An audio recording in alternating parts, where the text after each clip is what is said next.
Hello hi everyone, welcome back. आज हमारा lecture 2 start होने वाला है। लेक्चर 2 में हम पढ़ने वाले हैं ये चीज़ें, ट्रांसफ़र ऑफ नेगोशिएबल इंस्ट्रूमेंट्स के बारे में। बहुत सारे लोगों के मन में क्वेश्चन आएगा कि मैंने आप लोगों को लेक्चर 1 में हिस्ट्री नहीं पढ़ाया, बट अगर आप वहाँ पहली ही स्लाइड देखोगे तो वो हिस्ट्री की है और आप रीड करते ही समझ जाओगे, क्योंकि अब आपको नेगोशिएबल इंस्ट्रूमेंट पता चल चुके हैं क्या होते हैं।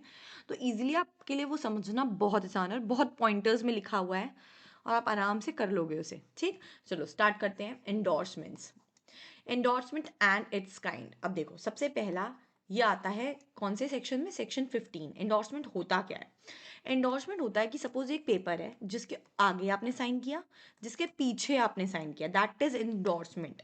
Endorsement refers to signing on the back और face of a negotiable instrument for the purpose of transferring ownership or rights to the another person। मतलब साइन करना, इट्स लाइक आप एक राइट दे रहे हो, अपनी ऑनरशिप को ट्रांसफर कर रहे हो दूसरे इंसान को, यही है एंडोर्समेंट। एसेंशियल फीचर्स क्या होते हैं इसके? Must be on negotiable instrument itself, obviously उसके ऊपर होनी चाहिए, या कोई स्लिप हो अटैच उसके साथ, उस पर होने चाहिए। साइंड होने चाहिए properly. Signature must be genuine होने चाहिए signatures. Endorsement must relate to the whole instrument, not partial. ये नहीं है कि आपको कि ये इतना मैंने साइन कर दिया है लेकिन ये सिर्फ इतने इस कागज के लिए है, इसके साथ वाले कागज पे नहीं जाती ये बात। तो ऐसा नहीं होता, वो पूरे पे जानी चाहिए। ठीक, इजी। इसके बाद काइंड्स ऑफ इंडोर्समेंट देखो, सबसे पहले आता है ब्लैंक। ब्लैंक में कुछ भी नहीं है, सिंपल साइन होते हैं, जैसे यहाँ राहुल शर्मा लिख दिया, simple only signature, no specific payee mentioned.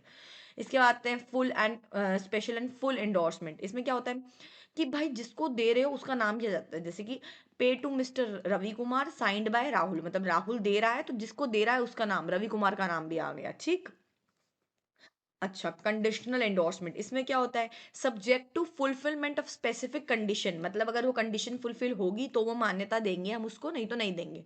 जैसे कि अगर कंप्लीशन कंस्ट्रक्शन कंप्लीट होगी तो ही आपको एक्स को पे करना है, नहीं तो नहीं करना है। ठीक, सिंपल कंडीशन। इसके बाद आता है रिस्ट्रिक्टिव। इसमें क्या है? रिस्ट्रिक्शन लगा देना, जैसे कि किसी चीज़ की लिमिट लगाना कि इतना ही कर सकते हैं, इसके आगे नहीं। Clearly limits for the transfer और यूजेज। ठीक, कि आगे ट्रांसफर नहीं हो सकता, ये सिर्फ मेरा और तेरा ही है ट्रांसफर, ए बी को ही कर सकता है, आगे ये नहीं कि बी आगे सी को कर दें, तो ये अलाउड नहीं है। तो रिस्ट्रिक्ट कर दिया उस इंडोर्समेंट को। ठीक है, तो पे टू एक्स ओनली, और फिर साइन हो गया, ओनली लगा दिया। ठीक, आगे सैंस रिकॉर्ड्स इंडोर्समेंट, मतलब विदाउट लाइबिलिटी। इसमें क्या होता है? Pay to X without recourse to me. ठीक, सिंपल कि उसको करना है, एक अपने आप को लाइबिलिटी से वो हटा देता है अगर कुछ भी डिसऑनर हो जाता है, बाउंस हो जाता है चेक। ठीक, इसके बाद सॉरी इसके बाद आता है पार्शियल पार्शियल इंडोर्समेंट, जिसमें बेसिकली ऐसी कुछ इंडोर्समेंट होती ही नहीं है कि मैं कहूँ कि इतने के लिए तो मैं इंडोर्स कर रही हूँ जितना ये कागज में लिखा है, इसके नीचे की मेरी कोई जिम्मेवारी नहीं। तो ऐसा नहीं होता है। इंडोर्समेंट होगी तो पूरे कागज की होगी या आधे अधूरे की नहीं होती है। ठीक, इजी।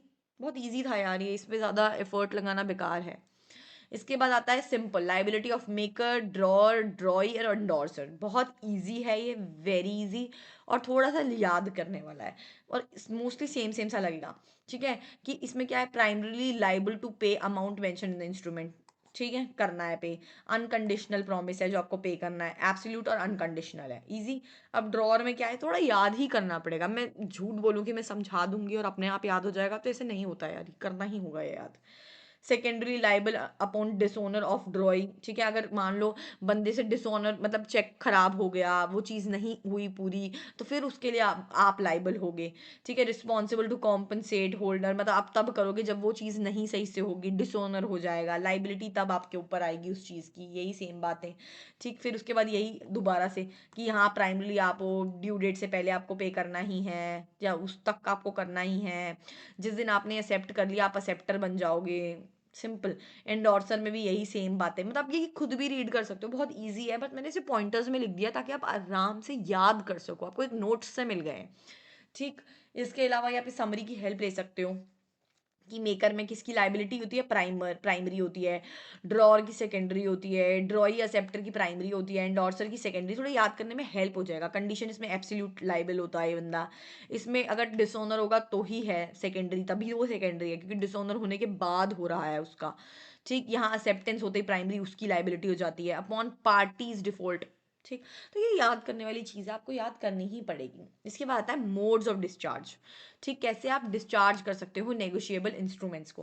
पहला है cancellation, section 82। Intentional cancellation by holder, इस तरीके से आप अपनी लाइबिलिटी खत्म कर सकते हो कि भाई खुद ही उसने कैंसिल कर दिया। फिजिकली डिस्ट्रॉय और मार्किंग द इंस्ट्रूमेंट कैंसिल, मतलब ये एक डॉक्यूमेंट ऐसे करके लिख दिया कैंसिल्ड। ठीक है। All rights and obligations extinguish, मतलब अपने आप को बिल्कुल ही खत्म करके रख दिया कि मेरा कोई मतलब नहीं बनता है, मेरी नज़र में ये सब कैंसिल है। सिंपल बातें लिखी हुई हैं, देखने में बहुत टफ लग रहा है बट है बड़ा आसान। इंटेंशनली कैंसिल कर दिया, मार्क कर दिया, ड्रॉ कर दिया, डिस्ट्रॉय कर दिया चीज़ को और लिख दिया कैंसिल उसके ऊपर। ठीक है, सिंपल बातें। अब आता है रिलीज इसके अंदर। Holder voluntary relinquish claim against party, उसने खुद से मतलब रिलिंक्विश कर दिया कि बस हो गया मेरी तरफ से खत्म। यूजुअली बाय रिटन अग्रीमेंट और वेवर होता है ये। Often involves mutual consent, consent लगता है इसमें। इजी। इसके बाद पेमेंट, पेमेंट में क्या है, अब आपको इसमें अपने आप को डिस्चार्ज करना है तो payment in due course means payment according to the apparent tenor of the instrument in good faith without negligence, मतलब आपको इस तरीके से करनी है। अब ऑब्वियस सी बात है, आपको ऐसे ये मेथड्स फॉलो करने हैं। अगर आप नहीं करोगे तो आप एक तरीके से अपने आप को इस चीज से डिस्चार्ज कर रहे हो। ठीक। आगे, चेक एंड और bill paid by drawee bank और on the specified date to the rightful holder. ठीक, तो आपको उस पर्टिकुलर डेट को देना है।